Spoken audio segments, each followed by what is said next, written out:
Hello, ഈ ഒരു പൂവ് നിങ്ങൾ ശ്രദ്ധിച്ചില്ലേ? ഇതിൻ്റെ കളർ എന്ന് പറയുന്നത് ഇപ്പോൾ ഇങ്ങനെയാണ് കേട്ടോ. ഇനി ഇത് കുറച്ച് കഴിഞ്ഞ് കഴിഞ്ഞാൽ ഈ കോലത്തിലാവും.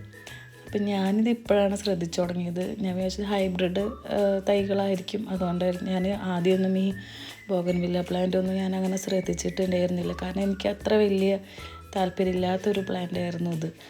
അപ്പോൾ കാര്യമായിട്ടൊരു എന്താ പരിചരണമോ ഒന്നും ഞാനിതിന് കൊടുക്കാറില്ല എന്നതാണ് സത്യം. കാരണം ഞാൻ തിരിഞ്ഞു നോക്കാറുണ്ടായിരുന്നില്ല. പിന്നെ ഞാൻ ഇപ്പോൾ ഓരോ വെറൈറ്റി പൂക്കളൊക്കെ കണ്ടു തുടങ്ങിയപ്പോൾ ഇഷ്ടം തോന്നിയപ്പോഴാണ് ഇപ്പോൾ ഓരോന്ന് ഞാൻ മേടിച്ച് വെക്കൽ തുടങ്ങിയത്. ഇപ്പോൾ ഇന്ത്യയിൽ ഉണ്ടായിരുന്ന ഒരു പഴയ വെറൈറ്റീസാണ് കേട്ടോ ഇതെല്ലാം. ഇതേമേലൊന്നും ഒരു ലീഫ് പോലും ഉണ്ടായിരുന്നില്ല. അപ്പോൾ ഞാൻ വിചാരിക്കും ഇതൊക്കെ വെറുതെ വേസ്റ്റായി പോകും, ഇതൊക്കെ നശിച്ചു പോയതാന്നൊക്കെ വിചാരിച്ചിരിക്കുമ്പോഴാണ് കേട്ടോ ഇത് നോക്കി എല്ലാ കമ്പുമ്മലും നന്നായിട്ട് ലീഫും പൂവും ഒക്കെ വരുന്നുണ്ട്.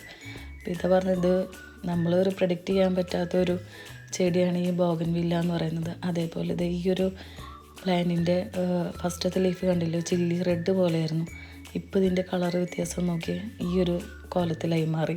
ഇപ്പോൾ ഇതിൽ തന്നെ മൾട്ടി കളറാണ്. ഇതൊരു ഓറഞ്ച് ഉണ്ട്, റോസ് ഉണ്ട്, അതേപോലെ ഒരു പിങ്കിഷ് കളറുണ്ട്. അപ്പോൾ നമ്മൾ ബോഗൺവില്ല പ്ലാന്റൊക്കെ വാങ്ങിക്കുമ്പോൾ പൂവൊക്കെ കണ്ടാൽ വിചാരിക്കും ഇത് തന്നെയായിരിക്കും ഇതിൻ്റെ പൂവ്. അതിങ്ങനെ പൂവ് വന്ന് അതിൻ്റെ കളർ മാറുമ്പോഴായിരിക്കും സാധനം ഇതൊന്നും അല്ല എന്നുള്ളത്